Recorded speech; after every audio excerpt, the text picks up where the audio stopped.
तुम्हाला शिलाई काम शिकायचं आहे, शिलाई येते, पण काम करताना अडचणी येतात का? अनेक जण म्हणतात, मॅडम माझं मशीन नीट चालत नाही, मला कटिंगची भीती वाटते, माझ्या कामाचं स्पीड कमी आहे, मी कामाला तर सुरुवात करेन, पण ग्राहक मिळतील का? असे खूप सारे प्रश्न अनेकांच्या मनात असतात. खरं पाहिलं तर ह्या साऱ्या समस्या म्हणजे तुमच्याकडे कौशल्य कमी आहे असं अजिबात नाही, तर या साऱ्या समस्या म्हणजे तुमच्या विचार करण्याच्या पद्धतीवर अवलंबून असतात. म्हणूनच आजच्या व्हिडिओमध्ये मी तुम्हाला सांगणार आहे शिलाई कामातील 5 अशी रहस्य जी तुमचं काम खूप सोपं करणार आहेत. जर तुम्ही ही 5 तत्वे तुमच्या शिलाई काम करताना पाळलीत तर नक्कीच शिलाई काम तुमच्यासाठी अवघड राहणार नाही. चला तर मग व्हिडिओला सुरुवात करूया. नंबर 1, सर्वात पहिलं तुम्ही शिलाई मशीन विषयी भ्रम सोडा. शिलाई काम शिकताना किंवा काम चालू करताना सर्वांचा एक मोठा गैरसमज असतो, तो म्हणजे महागाचं शिलाई मशीन असेल तरच आपलं काम चांगलं होतं. खरंच असं आहे का? अजिबात नाही. मशीन हे फक्त एक साधन आहे आणि तुमचं काम सुंदर बनवतं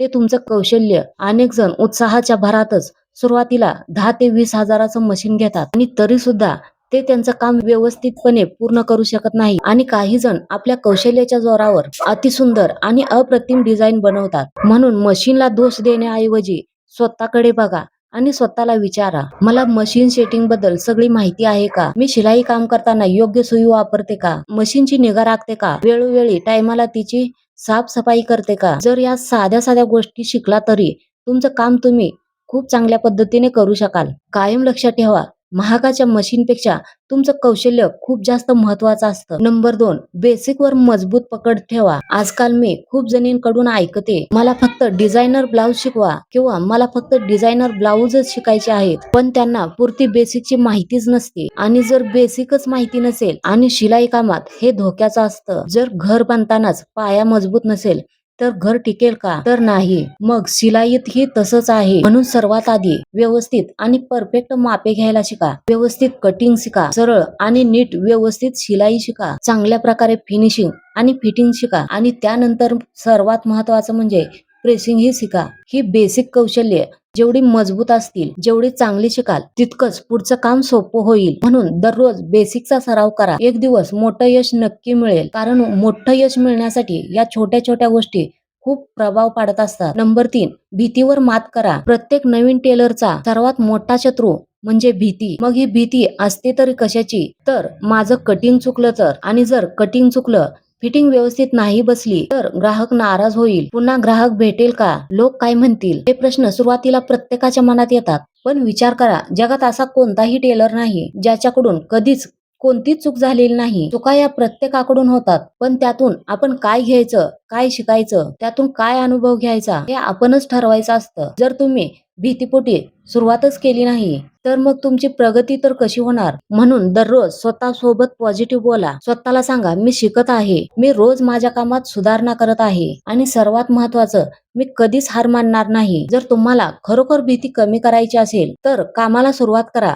हळूहळू भीती निघून जाईल. नंबर 4, स्पीड नाही, परफेक्शन महत्वाचं. माझे अनेक विद्यार्थी मला म्हणतात, मॅडम माझं स्पीड खूप कमी आहे, लवकर कामच होत नाही. तेव्हा मी त्यांना सांगते, सुरुवातीला स्पीड विसरा. जेवढा वेळ देता येईल तेवढा देऊन आपलं काम परफेक्ट करा. कारण ग्राहक स्पीड साठी पैसे देत नाहीत, तर ग्राहक पैसे देतात परफेक्ट फिटिंग साठी, स्वच्छ शिवणीसाठी आणि सुंदर फिनिशिंग साठी. म्हणून आपणालाही ग्राहकाच्या पैशाच्या बदलात त्यांची मागणी पूर्ण करायची असते. जेव्हा आपलं काम परफेक्ट असतं, फिटिंग व्यवस्थित असते, स्वच्छ शिवण असते, सुंदर फिनिशिंग असते, तेव्हा तेच ग्राहक आपल्याकडे पुन्हा पुन्हा येतं. आणि स्पीडच बोलायचं झालं तर तेच काम पुन्हा पुन्हा करताना आपल्या कामातील स्पीड आपोआप वाढतो. म्हणून सुरुवातीला स्वतःवर स्पीडचं दडपण आणू नका, तर फक्त आणि फक्त गुणवत्तेवर भर द्या आणि नंतर गतीकडे. नंबर 5, फक्त शिलाई करणारे नाही तर पूर्ण टेलर बना. तुम्हाला शिलाई येते म्हणजे तुम्ही टेलर आहात असं नाही, तर पूर्ण टेलर बनण्यासाठी आवश्यक असतं ते म्हणजे ग्राहकाशी नम्रपणे बोलणे, योग्य माप घेता येणं,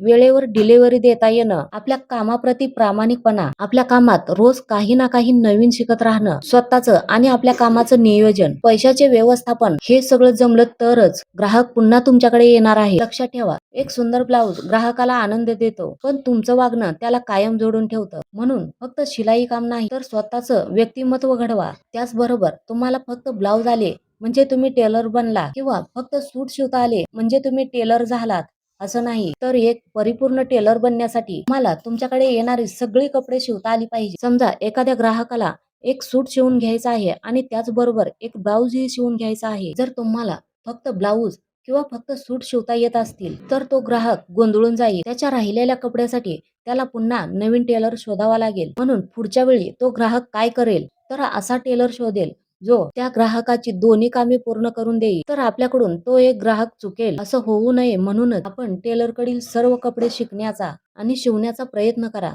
ज्यामुळे आपण आपलं काम अजून चांगल्या पद्धतीने पूर्ण करू शकू आणि तेव्हाच आपण पूर्णपणे टेलरही बनू. तर आजच्या या व्हिडिओमध्ये तुम्हाला बरीच काही माहिती मिळाली असेल. जर तुम्ही या गोष्टी मनापासून अंमलात आणल्या तर तुमचं शिलाईचं काम नक्की सोपं होईल आणि अर्थातच त्यातून तुमचा आत्मविश्वासही वाढेल. जर तुम्हाला हा व्हिडिओ आवडला असेल तर लाईक करा आणि शेअर करा तुमच्या अशा मैत्रिणीसोबत ज्या शिलाई काम शिकत आहेत किंवा शिलाई काम करत आहे आणि अशाच उपयोगी व्हिडिओसाठी चॅनेलला सबस्क्राईब करा. पुन्हा भेटू पुढच्या व्हिडिओमध्ये.